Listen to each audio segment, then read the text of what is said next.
सब लड़किन होत हुई धोखेबाज, लेकिन हमार वाली ऐसन ना बा। हमार वाली तो सबसे अलग बा। हम लइकन के सबसे बड़ा भरम यही होला कि हमार वाली सबसे अलग बा।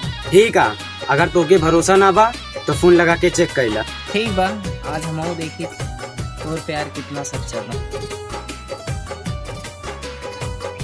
रोहित का फोन?